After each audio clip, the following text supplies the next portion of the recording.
As rioters continue to plague Democratic cities across the country, the media blame Trump and conservatives. The COVID wars grow even stupider, and a gap develops between Biden and the Bernie bros. I'm Ben Shapiro. This is The Ben Shapiro Show.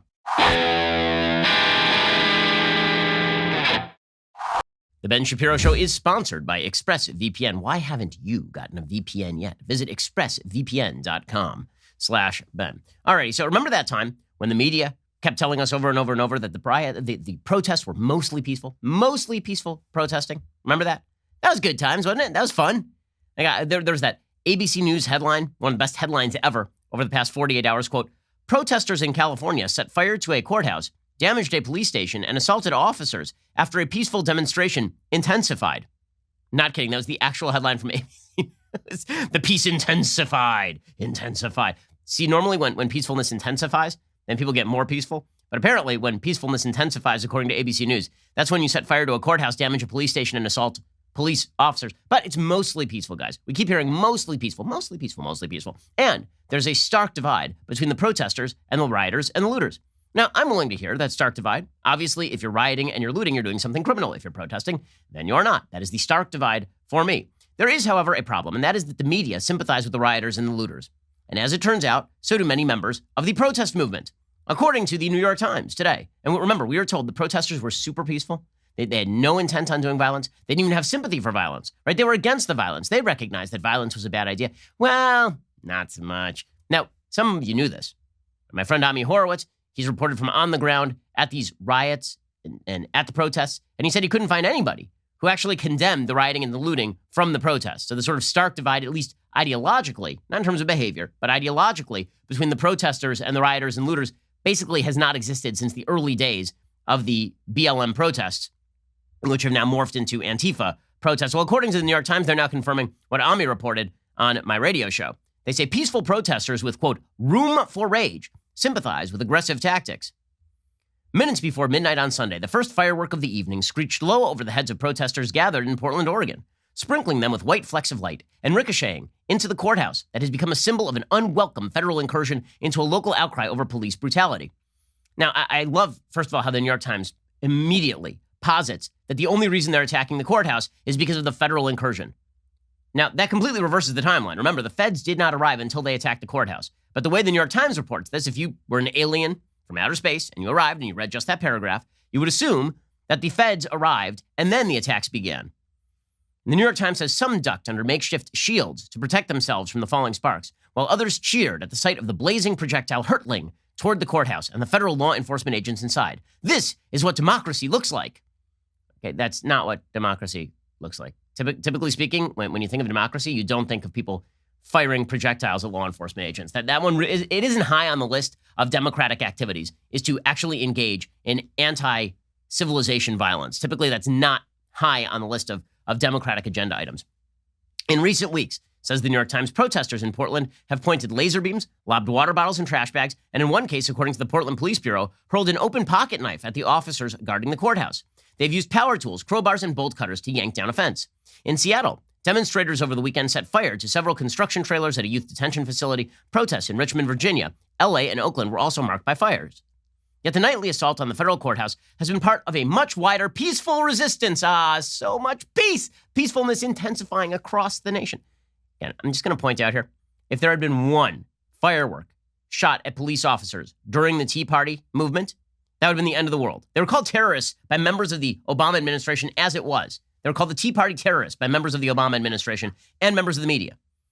If the anti-lockdown protesters had so much as sneezed at the officers who were trying to stop them from breaking the law, that would have been an assault. They would have been charged, right? I mean, the media would have said that the anti-lockdown protesters were the worst people in the world. They did, by the way, anyway, without them actually overtly breaking the law. Here you have people overtly breaking the law. But don't worry, this is part of a much wider peaceful resistance. High school students, military veterans, off-duty lawyers, lines of mothers who call themselves the Wall of Moms that began assembling nearly 2 months ago in the wake of George Floyd's death at the hands of Minneapolis police. The aim, as it has been in other cities, was to assemble for sweeping police reform and racial justice. No, that's not the aim. The aim is, frankly, for a lot of these people, it's a good time.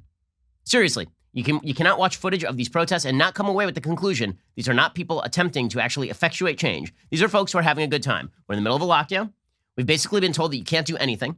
You can't go to church. Not that a lot of these folks are going to church. You can't go out to a bar. You can't go to a concert. In fact, there was a concert in New York last night, and Andrew Cuomo was very angry at the concert.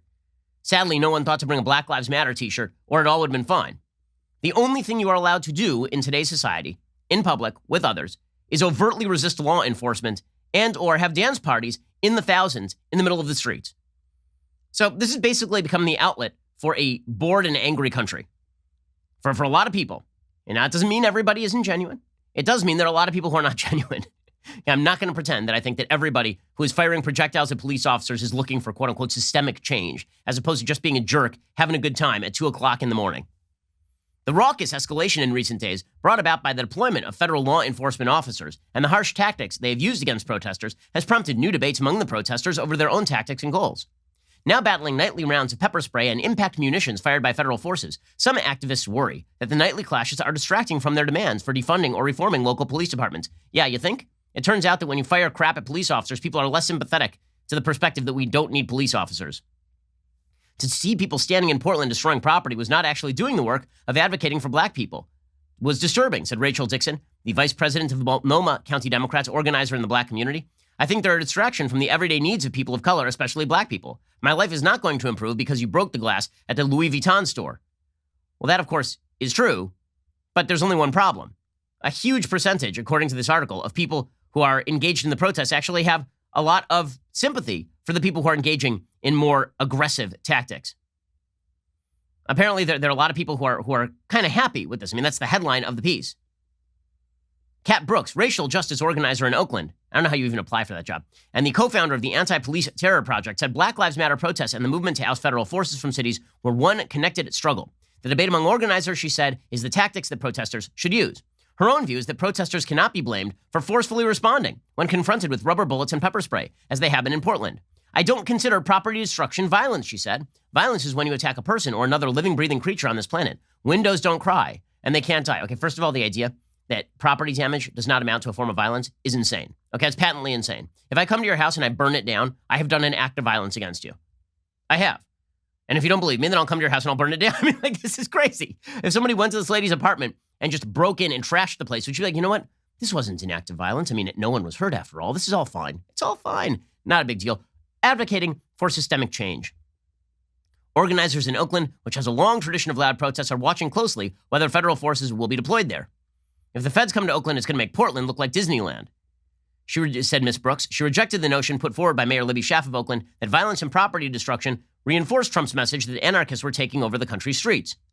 She says, we could sit there and sing Kumbaya and suck lollipops between now and November, but if Donald Trump thinks it makes sense to hit Oakland and Detroit and some of the other cities with large black populations, then that's what Donald Trump is going to do. So a lot of sympathy among the protesters for people who are engaging in violence. And it's important to recognize this because that is what federal law enforcement and local law enforcement are actually facing down. They're not facing down protesters. These protests have been going on for months. It did not escalate to people firing pepper balls at people unless the people who were having the pepper balls fired at them were engaged in violation of law. We'll get to more of this in just 1 second. First, let's talk about having good clothes. Now, I know you probably have a lot of clothes in that dresser right now. I know you just picked up that kind of random t-shirt at that family event and you're still wearing that around and you look terrible. Let's be frank about this. What you need is a great piece of clothing. This is why you need Cuts clothing. Cuts has completely changed the game. Their t-shirt has enough quality and style to wear in the office or a date or anywhere in between. You don't have to choose between a classic look and a modern feel. In 2016, Stephen Borelli was struggling to find the perfect t-shirt. He wanted something that had enough quality to be worn professionally at work, yet also enough style for a night out. No matter where he looked, nothing fit the bill, so he took matters into his own hands. The result was a product you could be proud to wear anytime, anywhere without sacrificing comfort. I know because I wear Cuts t-shirts all the time. They are supremely comfortable and they look fantastic. Fit, fabric, and function, it's the only shirt worth wearing. Athletic, tailored-looking fit. It's perfect for work, a date, everything in between. It's pre-shrunk, wrinkle-free, retains its shape over time. Their custom-engineered Pika Pro fabric can only be described as buttery soft. It really is soft. I mean, it is soft on the skin. It is really comfortable, and it looks fantastic. That's why Cuts is the only shirt worth wearing. It is loved by your favorite athletes, entrepreneurs, even podcast hosts like moi. It seems like everyone is wearing Cuts these days. Get 15% off your first order by going to cutsclothing.com/Shapiro. That's Cuts, C-U-T-S, clothing.com/Shapiro for 15% off the only shirt worth wearing. Cutsclothing.com/Shapiro. Okay, so more federal agents have been dispatched to Portland as protests are increasing. According to the Washington Post, the Trump administration is sending more federal agents to Portland. The U.S. Marshal Service decided last week to send more deputies, according to an internal email reviewed by the Washington Post, with personnel beginning to arrive last Thursday night. The Department of Homeland Security is also considering a plan to send an additional 50 U.S. Customs and Border Protection personnel to the city, according to a senior administration official involved in the federal response. This would mark a significant expansion of the federal force operating at the Portland Federal Courthouse. There were 114 agents there in mid-July. It's unclear how many existing personnel could be sent home after the arrival of 100 reinforcements. Anybody treating this as completely out of bounds is just ignoring the realities on the ground, but that's exactly what is happening. One U.S. attorney for Oregon is ripping Portland officials over the handling of the riots. U.S. Attorney Billy Williams, he urged Portland residents to demand action from local officials. He's saying, listen, the only reason the feds are even here is because the local officials refuse to do anything about this, which suggests that they have some sympathy for the violence because they think the violence is going to actually effectuate change.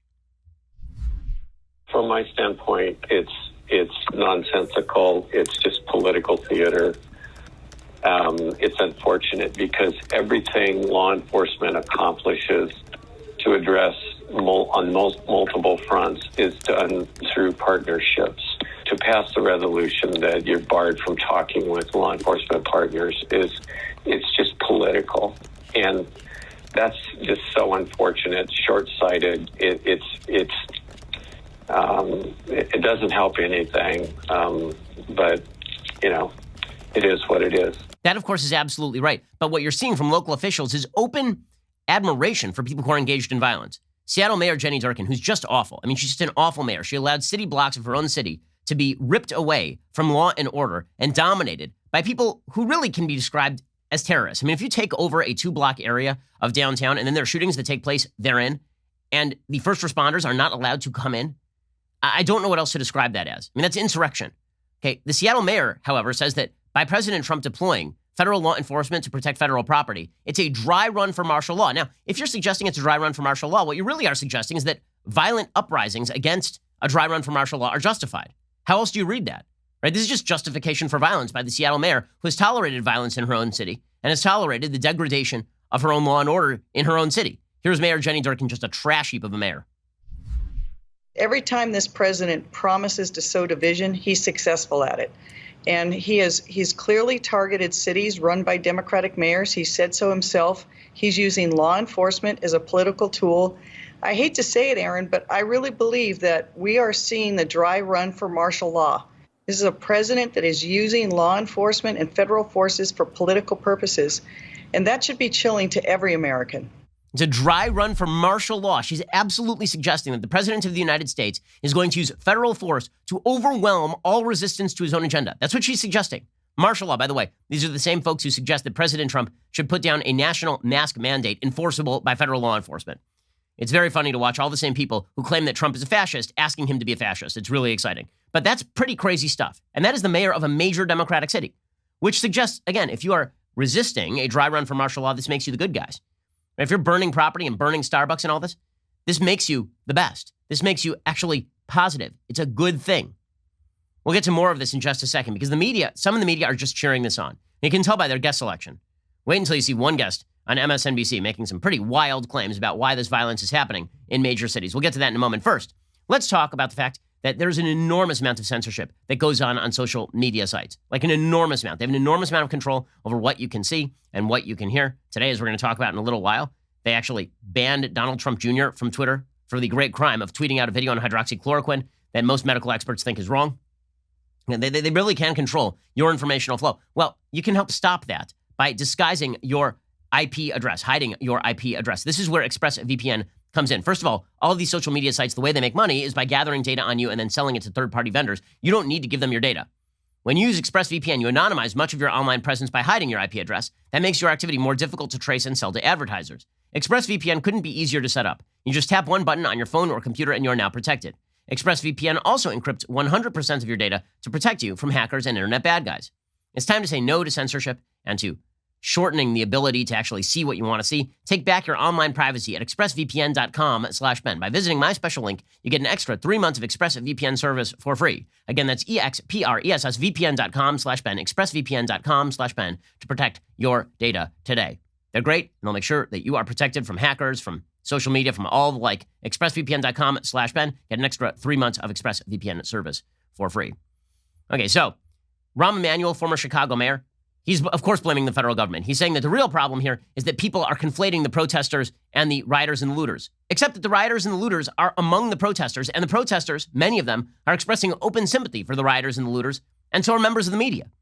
So there's this inside-outside game that's being played here by Democrats. How dare you lump together these people? And we're like, okay, I don't want to lump together those people. And then the media's like, yeah, but they're the same. So why are you ripping rioters and looters? The most beloved tactic these days is the so-called Mott and Bailey tactic of argumentation, where you make an extraordinarily extreme claim, somebody attacks the extraordinarily extreme claim, and then you basically run away, right? You go into retreat up into an argument that is less attackable. So you see this with Black Lives Matter. Somebody says, Black Lives Matter means defund the police. You're like, defunding the police is a terrible idea. It's going to hurt black people. I say, well, what I really meant is that Black Lives Matter. You don't believe Black Lives Matter? That's a Mott and Bailey tactic. It's named after the old sort of medieval fortresses where you'd have a town, right? That was the Mott down at the bottom of a hill. And then if that was attacked, everybody would retreat up the hill to the Bailey, which was the central castle, right? This is what you're seeing over and over. You're seeing this with regard to the rioters and the looters as well. People will say the rioters and the looters, right? I mean, they're justified because, martial law is on the horizon. You're like, that's ridiculous. That's ridiculous. I mean, why are you justifying rioting and looting? Like, how dare you conflate rioting and looting with protesting? Like, I never did that. And here's Rahm Emanuel doing that routine. There are people trying to hijack these legitimate protesters and create violence. And I think in the response from the federal government shouldn't be trying to make Antifa the face of the protest. Let the local law enforcement take the lead. If they need federal assistance, they'll ask for it, like we've done in every other situation going back. And in this situation, understand the protesters who are asking America to live up to the promise of America and know that others, individuals, not a lot, but are trying to hijack these protests for their own violent needs. Okay, so that's good stuff here. Also good stuff. An activist named Erica was on MSNBC, featured on MSNBC, your source for all left-wing news, and suggested openly, this activist, that what's actually happening in major cities is that violence is rising not because the police are absent. Violence is rising because the federal government is shipping guns into inner cities in order to create violence. This was featured on MSNBC in a segment called America in Crisis. Racial injustice protests across the U.S. spur police clashes. Again, notice even in that chyron, the conflation between protests and violence, right? Racial injustice protests spur police clashes. It's the police who are responding to just normal protests for racial injustice, against racial injustice. It's amazing stuff. Here's this activist suggesting something absolutely nuts to virtually no pushback by the MSNBC hosts. We see the influx of guns in communities across the nation. Once again, people were in the house for 3 months. They lost their jobs, lost their family members. They was grieving. They don't have money to buy these guns. Where are they coming from? And so just like in the 70s and the 80s when we saw the counterintelligence program put guns and drugs into certain communities to create certain behaviors, to stop the rise of protests and movements, we see it again. Okay, this is absolutely bizarre nonsense. And there's no pushback on MSNBC, so far as I could tell, to any of this. There's just an activist, right? Spouting activism. Yeah, things are going really well in the country, it seems. Well, I think that the only way that the country can truly heal is if HBO has itself a really important session, like a really important, an important talk. So HBO has now finally given a voice to left-wing voices. HBO, that notoriously right-wing outlet, they finally opened up a space for left-wingers to talk. HBO Sports is now going to air Seeing America with Megan Rapinoe on August 1st, showing a conversation between the U.S. women's soccer team captain, Representative Alexandra Ocasio-Cortez, famous sports person, 1619 Project founder and Pulitzer Prize winner Nicole Hannah-Jones, and great fiction writer, also famous sports person, and comedian and television host Hassan Minhaj, also amazing, amazing sports person. So I'm so glad that HBO Sports is going to air a conversation between Megan Rapinoe, who's mostly famous for complaining about how America sucks while making millions of dollars, complaining about how America sucks. The Colin Kaepernick of soccer over here. AOC, who of course is famous as a sports commentator. Nicole Hannah-Jones, who is famous for just making up American history. And Hassan Minhaj, who is a comedian and TV host. Peter Nelson, executive vice president of HBO Sports, I quote, "We are grateful Megan Rapinoe would choose HBO as home for this conversation and look forward to more opportunities with her to continue this dialogue. Megan is fearless in speaking out on issues. Joined by Representative AOC, Nicole Hannah-Jones, and Hassan Minhaj, this conversation embraces the challenges we collectively face. So basically, it is a Bill Maher panel without Bill Maher, is what we are seeing right here. In the trailer, Rapinoe says, I'm a gay female athlete. I can't ever just be one thing, because she's intersectionality. She can't ever just, well, she can just be a social justice warrior. That's what she is. Hannah-Jones says she views the upcoming election as, quote, the first election where we are actually voting for our lives.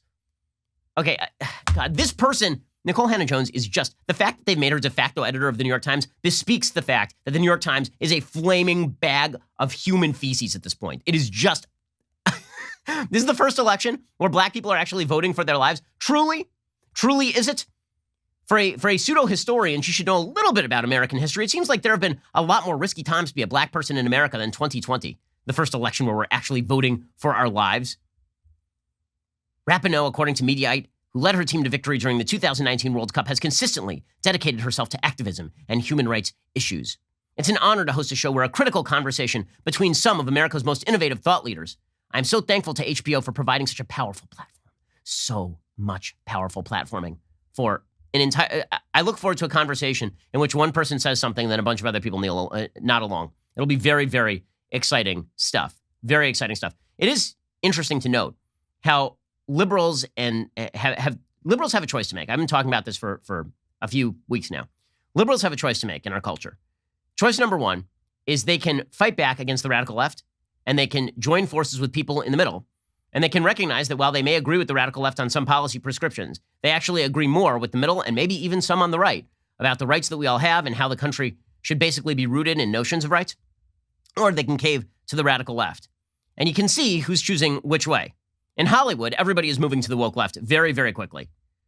Octavia Spencer, the actress, she now says that the only way that people should play disabled people is if they are actually disabled. So acting is out the window, according to Octavia Spencer. That's exciting stuff. Here's Octavia Spencer yesterday. Nothing can replace lived experience and authentic representation. That's why it's imperative that we cast the appropriate actor for the appropriate role. And that means people with disabilities as well. Casting able-bodied actors in roles for characters with disabilities is offensive, unjust, and deprives an entire community of people from opportunities. You know it's true because there's a lot of piano music in the background. That's how you always know these videos are true online, is when there's somebody in the background who's playing intense piano music. It's real, but the intense piano music never has a left hand. It's really just the right hand up near the upper register of the keys. You got to love actresses coming out and saying that acting is now wrong. So the woke left on the march. Also, you've seen how the ACLU has turned. Remember that time the ACLU used to defend sort of the liberal notion of rights, the KKK? She did, by the way, play somebody with schizophrenia, is my understanding, Octavia Spencer. I don't think she suffers from schizophrenia. Anyway, an ACLU staff attorney was tweeting out in the same vein. So ACLU used to be kind of traditionally liberal. Right? The ACLU was an organization that said, we may not agree with what you say, but we definitely will defend your right to say it. Well, now they've decided, nope, we're caving to the radical left as well. The culture wars really are not happening on the right as much as they are happening between the left and the liberals. It looks like increasingly the liberals are losing. But what's happening there is that means it's driving everybody in the center to the right. Now, the question is whether Trump could take advantage of that electorally. That's another question. We'll get to that in just 1 second. First, let's talk about something fantastic you can do for your kids during this pandemic. I mean, the fact is that if you have little kids at home, you know they are super bored right now, and you got to keep them entertained somehow. But instead of just popping on the TV and letting the TV be the babysitter, why not get them educated? Why not read them books? And you're thinking, but how do I pick which books should come? How do I make that selection? This is where Literati comes in. This service is just phenomenal. I have a 6-year-old, I have a 4-year-old, and I have a tiny little baby, and she's super cute. Literati will do stuff for all of them. Literati is the subscription book club that makes it easy to find unique, thought-provoking books for your kids by delivering great stories straight to your doorstep. Literati knows home deliveries are critical for meeting your need for uplifting educational tools in the coming weeks. Reading books together will help create a time of adventure and bonding for your family and has real educational benefits.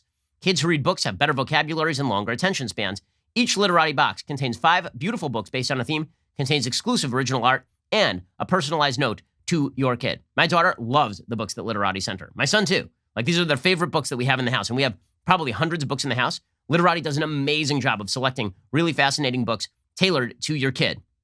You only keep your favorites and you send the rest back for free. That means you're only paying for the books your kids will love. With schools and libraries closed, Literati is working to get books in the hands of families. You can reuse that Literati box and donate outgrown books. Literati will match every one you send. For a limited time, go to literati.com/Shapiro. You get 25% off your first 2 orders, which is an awesome deal. Honestly, it's such a great service for your kids. Go check it out right now. Literati.com/Shapiro. 25% off your first 2 orders. LITERATI.com/Shapiro. Literati.com/Shapiro. Go check them out right now. Okay, so the ACLU has decided to embrace the radical left as well. There's a ACLU staff attorney named Chase Strangio. And Chase Strangio has basically decided that the ACLU's old slogan of say what you want, if it falls inside the First Amendment, we'll defend your right to say it. They've moved from that to if you say something we don't like, it's now a danger. A danger. Chase Strangio is a staff attorney for the ACLU. Says it would be nice to ignore the Harry Potter person, it'd be J.K. Rowling, but the rhetoric being used on her massive platform is feeding a genocidal impulse that already exists in government and within individuals. She is dangerous. Situating the trans subject and the trans body in the contested discursive space the way she does pulls the conversation around transness into the posture of working to locate the legitimate trans subject. Okay, that's just gobbledygook. That's not even in English. The idea being that we must defend against the allegation that too many trans people in the world reflects a problem. That is, after all, her point. And in so doing, we cede the conversation to cis people and institutions. And perhaps most insidiously in doing so, we give the false impression that sexed bodies are things only trans people have. By obscuring the larger structural impulses behind bodily policing and the violence of the sex binary, we ensure the continuation of these structures. The violence of the sex binary, guys. The fear that a trans person of any age might actually love and embrace their body is what drives JK and others. They don't want to just make it harder for us to survive. They want to destroy any joy we might feel in our journeys. Okay, this is the ACLU staff attorney now saying that J.K. Rowling is dangerous and is pushing genocidal impulses by pointing out that biological women exist. Okay, liberals are going to have to make a choice. Do they wish to side with this kind of nuttiness, or do they wish to acknowledge that conversations should and can take place? And this is an open debate, because what we're seeing right now in America's major cities is that liberals are increasingly saying, okay, if you want to do violence, do violence. All right, well, and if anybody says that the violence is bad, stop focusing on the violence. Why are you even focusing on the violence? Well, what this is driving rational people to do is run headlong from the radical left, like run screaming from the radical left. This is why you're seeing Elon Musk increasingly tweet things that are pissing off the radical left. Yesterday, he tweeted out a graphic. It said, Das Kapital in a nutshell, Karl Marx's book. There's a picture of Karl Marx and it said, give me that for free, hungry Santa. Good for Elon Musk. Good for Elon Musk, a man who's actually built a company, as opposed to all these people who just want to steal other people's labor. Okay, but this is going to be the gap that opens up. You're starting to see it open up a little bit inside the Democratic Party as well. And this is the gap that Joe Biden is going to have to bridge over. So far, anti-Trumpness has basically bridged over the gap between radical left and liberals who may not like the radical left very much. It'll be interesting to see whether that lasts. So yesterday, the DNC Platform Committee voted down Medicare for All as part of the platform. They did it overwhelmingly. And people were very angry in Bernie land. Here's Dennis McDonough, co-chair of the Biden campaign, voting against Medicare for All as part of the platform. Members, voting has closed on this amendment. The motion was not approved by the members, and the language as proposed will remain unchanged. There were 36 yes, 125 no, and 3 abstentions. That's on Amendment 328-194. Okay, so the Bernie people are super duper pissed because the Bernie people are saying, why don't you give us everything we want? And the Biden people are like, because if we do that, nobody will like us. That is a battle that is going to rage out into the open. It started to break out a little bit yesterday when a Sanders campaign co-chair named Nina Turner ripped Biden. She actually suggested, this is a direct quote, it's like saying to somebody about choosing between Biden and Trump, quote, it's like saying to somebody, you have a bowl of bleep in front of you, and all you've got to do is eat half of it instead of the whole thing. It's still bleep, bleep being the S word. So this is going to be a problem that does eventually rip open the Democratic Party. The question is whether Trump can exploit it. And this is why Trump needs to be very focused in the way he campaigns. And I know there are a lot of people out there who just think all the polls are wrong and that everything is hunky-dory. Let me just tell you something. People inside the Trump administration, inside the Trump campaign, they understand that the polls aren't all fake. They do. They get that Trump is not in good shape electorally right now. And they understand that Trump has to be a lot more focused in how he has approached this campaign so far. There is a gap emerging in the Democratic Party. It is a gap between the radical left and the old school liberals. But that's been glossed over again by anti-Trumpness. You can see that gap starting to expose itself with regard to the violence and protests in the cities. You can see it starting to expose itself in terms of the cancel culture, where members of the traditional liberal left are looking at their radical left compatriots and going, you guys are kind of fascist, aren't you? Okay, that is a gap that a professional politician who's good at this could rip wide open. And that's what Trump should be doing. That requires two things. One, him to focus completely on ripping open that seam, because it's very important for the country that seam be ripped open. The radical left needs to be excised. They need to be excised. Anybody who claims that violence is a solution to political problems needs to be excised from the conversation. That does not mean, obviously, not violence or anything. I'm explicitly denouncing violence for those in Media Matters who don't understand English. When I say excised, I mean there is an Overton window. If you are claiming that attacks on federal law enforcement are part of that Overton window, you're doing it wrong. The liberals need to take back over the Democratic Party. And Trump can help that happen. And if the Democratic Party keeps caving to the radical left, maybe traditional liberals might think about moving away from a Democratic Party that no longer represents them. I know a lot of traditional liberals who are looking in horror at what's happening right now. Trump, if he's skillful, can exploit that, and he should exploit that. That requires two things: focus and not providing the Democrats with a shiny object, namely Trump, to gather around an attack. We're going to get to that in a second because that brings us to COVID policy. We'll get to that momentarily. First, let's talk about the fact that it would be wonderful if you never had to go to the post office again. I mean, the post office does a lot of great stuff, but do you really want to go to the post office? Probably not. I mean, you stand in line, and then it takes a while. You got to schlep your stuff over there. And especially in COVID era, it really is not like a thing. So why not instead just do everything from home? As we adjust to the new normal, we need to be smart about how we do business. Luckily, there's Stamps.com to make things easier. Thousands of small business owners have discovered the benefits of Stamps.com in recent months. They've been able to keep their businesses running and avoid the crowds at the post office, all from their own computers. With Stamps.com, you can print postage on demand, avoid going to the post office. You'll save money with discounted rates you can't even get at the post office. Stamps.com offers UPS services with discounts up to 62% and no residential surcharges.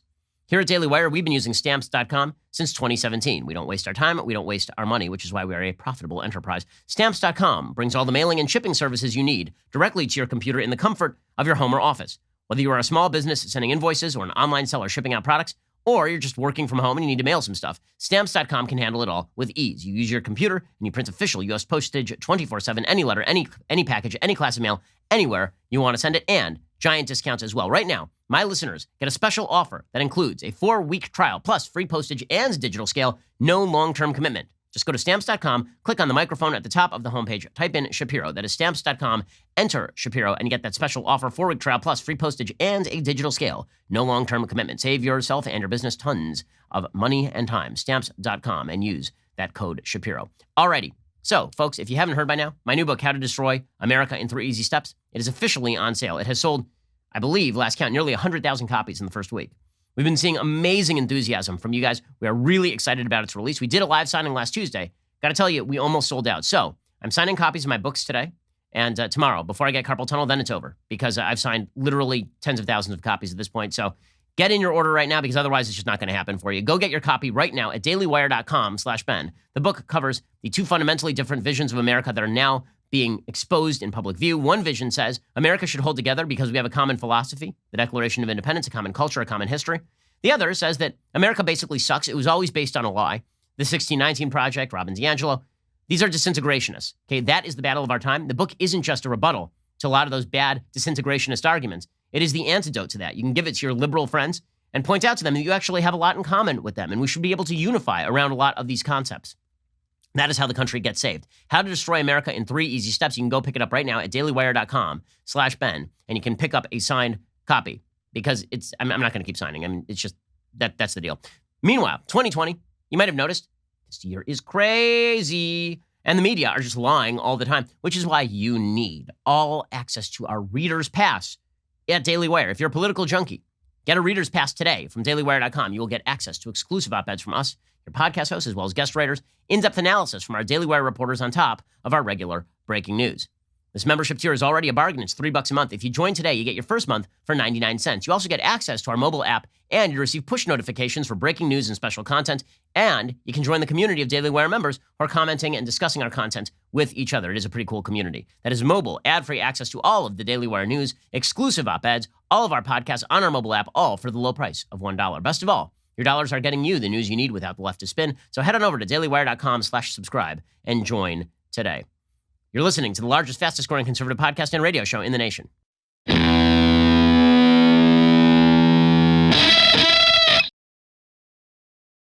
Alrighty, so as I'm talking about here, there is a gap that's emerging between the radical left and the liberals. And the radical left, I will say, they are acting a little bit more tepid than they were just a few weeks ago.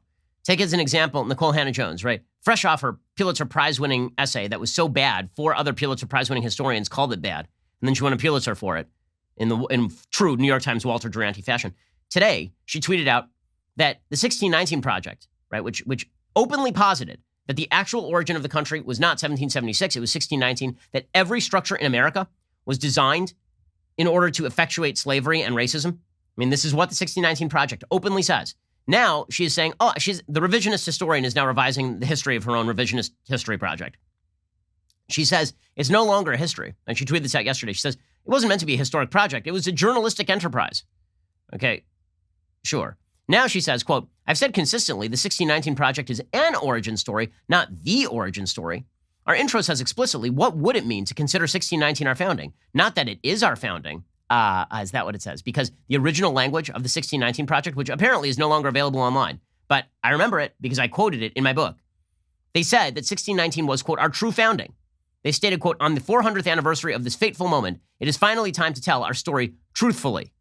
It was not meant as a sort of balancer or corrective to whitewashed history. Not even close. It was meant as a replacement. But now you're starting to see Nicole Hannah-Jones walk back her own project and say, oh, it was just meant to be kind of a critique. It wasn't meant to be like an alternative history.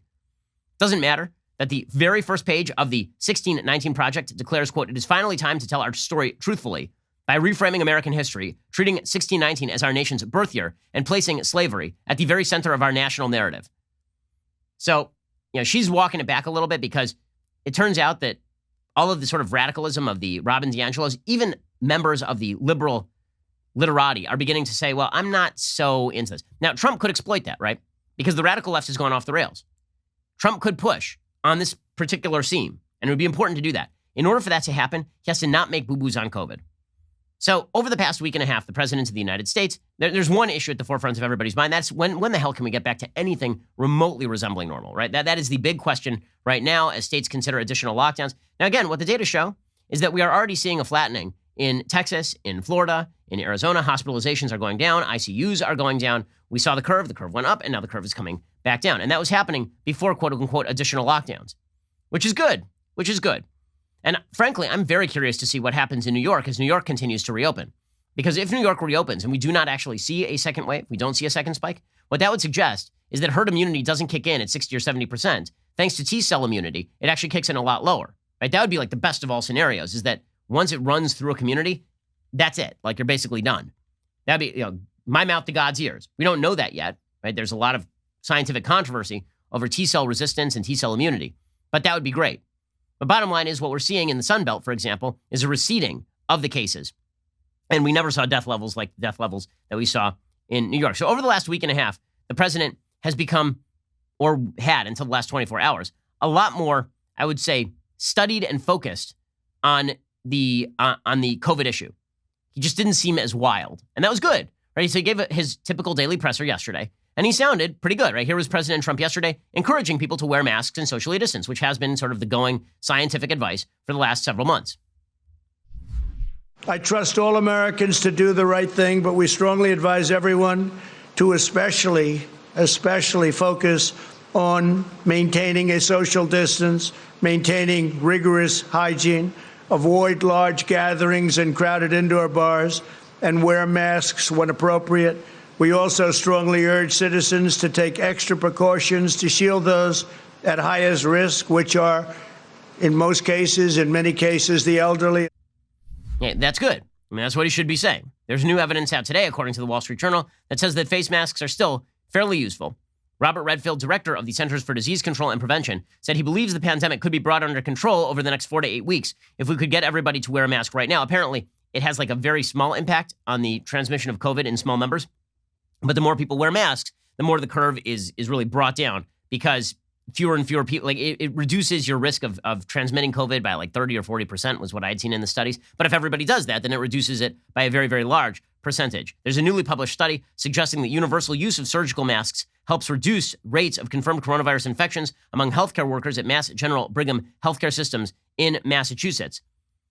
Redfield's comments are the clearest message yet from the CDC that they are pushing the mask wearing. The CDC currently recommends the use of cloth face coverings in public. Several states have made the coverings a requirement for most people in wide-ranging public situations.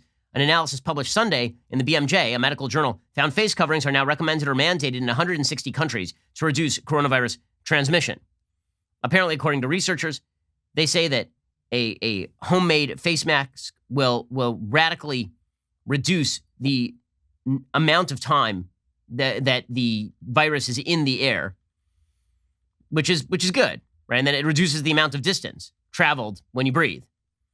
It reduces it from up to apparently 100 inches if you have an uncovered face to, if you have like a stitched mask, nearly zero. In other words, it goes like a little bit beyond your mask, but not much further than that. So all of that is good, right?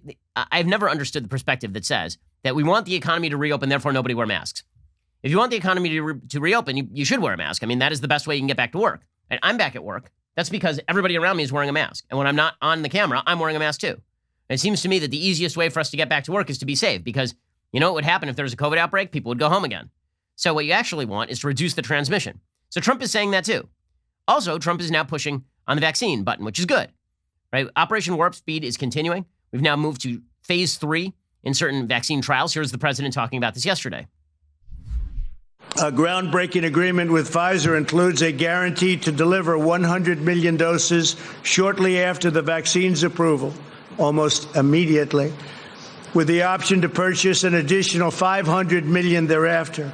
Not only is Operation Warp Speed accelerating the development of a vaccine, we're also directing a colossal industrial mobilization to ensure its rapid delivery. Nothing's happened like this since the end of World War II. Okay, and he's not wrong about this, right? All of this is good, right? This is a more concerted Trump. This is what you want to see. Anthony Fauci, right? Yesterday, he was out there celebrating a stage 3 progression for the vaccine. He's saying this is very good news.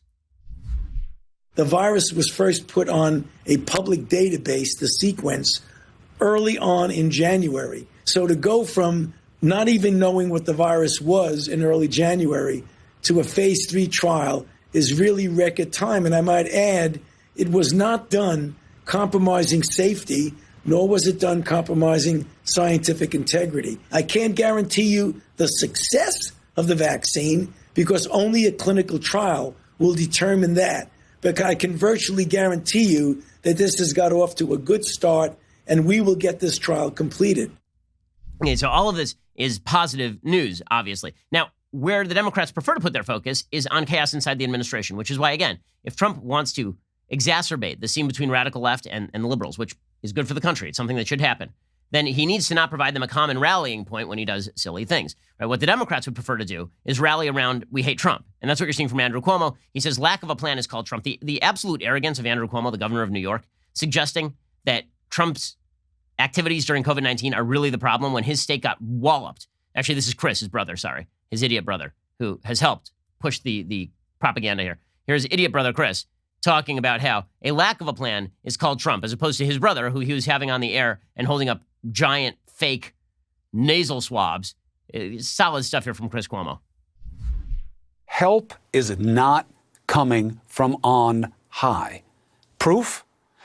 There's no plan for better testing. I hear you all over this country saying you can't get results fast enough. I know. There's no plan for it to get better. There's no plan to help us reopen schools. And there is a reason for this inaction, and it has a name. Trump. Really? Your brother's the governor of New York. What's his plan? Seriously, what's his plan? 33,000 people died in that state. And by the way, the Washington Post is now saying what we should do is shut down the entire country for months on end in the hope that this will bring the coronavirus infections down to zero, and then we can test and trace everybody in a country of 330 million people, ignoring the fact that what we are seeing in Europe is spikes again in a huge number of countries that initially brought the cases down near zero. Israel had the cases down near zero. They had a spike. They had to shut down again. Okay, so that is not really a solution either. The bottom line is that there aren't a lot of good solutions here other than the stuff that we already know tends to reduce transmission, namely the socially distance and the mask wearing. The idea of going into a full-scale national... The Washington Post is now encouraging people, by the way, like they would like to see that if you are COVID positive, that you would be forced to stay in a hotel. That the government would set up hotels for you, and you would be forced to stay there by law. Like they say this in a Washington Post editorial today. They don't explicitly say that they want you forced into it. They say, we'll set up hotels for people who want to go. Yeah, sure, because if I get COVID, what I desperately want to do is go to a hotel with a bunch of other people with COVID. Sounds fantastic. Yeah, but in any case, And Trump, has to beware of making boo-boos on COVID. The COVID has really hurt his reelection chances. Look at the polls. When COVID started, his reelect chances went from basically 50-50 or 55-45 down to about 20%. Which means don't make boo-boos that make it look like you are not on solid footing. Which is why yesterday, when the president decided to retweet a Breitbart video, it was a video of some frontline doctors. They call themselves America's frontline doctors. And they're speaking, it looks like at the White House, talking about how hydroxychloroquine was a cure, like literally a cure. And then he was retweeting things that said in the video, like implying that Anthony Fauci was bad at his job and he's at fault for all of this. That's not the kind of stuff that is going to make people feel a sense of durability and a sense of solidity in a time where everything feels chaotic. So Trump retweeted this. The tweet also included, again, ripping on Fauci, which is like the media have been begging for Trump to go right at Fauci for literally months, right, which is bad for the country and bad for Trump. The reason that they've been pushing this is because they want this to be a battle between Fauci, who's become sort of hero of the resistance simply because Trump and he seem to be at odds. They want that battle. They want it to look like Trump versus the science. So Trump tweets this stuff out. By the way, that Houston doctor, she's now being ripped up and down because apparently she has made some claims about alien DNA and she has made claims about demon sperm and such. It's not great stuff. It's not great stuff, right? She said nobody needs to get sick. This virus has a cure. And she said, you don't need a mask. There is a cure.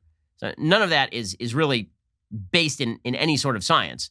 But in any case, Anthony Fauci then went on TV and defended himself from Trump saying that basically he's bad at his job. Here was Fauci, and now you got exactly what the media wanted, that Fauci versus Trump battle. This is not good for Trump. For folks who support Trump, if you think that him battling openly with his own guy, right? I mean, Fauci is the guy he put out front in the first place. It ain't a good look. He's been doing this with every official in his administration for a long time. He did it with Jeff Sessions. He did it with his own chief of staff for a while. It's a frequent thing, but when it looks like that guy stands for science and you don't, that's a bad look for you, especially because, again, Trump's been more focused over the last week. So set the Simpsons days since work accident counter back to zero here. Here's Anthony Fauci going at Trump. I don't tweet. I don't even read them. So I don't really want to go there. I just will continue to do my job no matter what comes out, because I think it's very important. We're in the middle of a crisis with regard to an epidemic, a pandemic. This is what I do. This is what I've been trained for my entire professional life, and I'll continue to do it. To the charge you've been misleading the American public? I have not been misleading the American public under any circumstances. Okay, so obviously this sort of conflict is bad for Trump. If you want Trump reelected, this is bad stuff. Meanwhile, Twitter has decided they're going to ban anybody who retweets that video, right? So that video comes out. I don't think that video is supported by the best available science. I think that the lady in the video is making some pretty extraordinary claims that don't seem to be based, like the idea that it's a cure does not seem to be reality. Donald Trump Jr. retweeted that particular video. He tweeted, "This is a must-watch, so different from the narrative everyone is running with." Twitter then suspended him. Twitter suspended, and this is insane. Twitter suspended him, saying that under their policies, they violated the policy on spreading misleading and potentially harmful information related to COVID-19. Okay, that policy is wildly overbroad. That policy is really stupid. The reason that it's wildly overbroad is because if you had tweeted back in March that people should wear masks, you would have been in contradiction to the CDC and Fauci and the WHO. The thing about science is that until the science is quote-unquote settled, you actually don't know whether the science is settled. And the studies on hydroxychloroquine, again, they're pretty mixed, right? There's some that say that it's somewhat effective. There's some that say that it is not at all effective. The original studies were completely debunked. The ones that said that it was going to kill you of a heart attack, those completely fell apart. They just weren't real. Okay, so, but the bottom line is that politically speaking, for Trump, the biggest thing that he can do right now to push for his own victory is to force the liberals to repudiate the radical left instead of centering on him and his particular foibles. Again, set the counter back to zero, because that is not what he did today. Keep the man off of Twitter. For the love of God, keep the man off of Twitter for 5 seconds if you actually want him reelected. All right, we'll be back here a little bit later today with 2 additional hours of content. Otherwise, we'll see you here tomorrow. You're listening to The Ben Shapiro Show. The Ben Shapiro Show is produced by Colton Haas, executive producer Jeremy Boring, supervising producer Mathis Glover and Robert Sterling, assistant director Pavel Wydowski, technical producer Austin Stevens, playback and media operated by Nick Sheehan, associate producer Katie Swinnerton, edited by Adam Sayevitz. Audio is mixed by Mike Coromina. Hair and makeup is by Nika Geneva. The Ben Shapiro Show is a Daily Wire production. Copyright Daily Wire 2020. The Trump campaign does a 180 in their attacks on Biden. DHS rounds up hundreds of anarchists, and Joe Rogan gets video games wrong. Check it out on The Michael Knowles Show.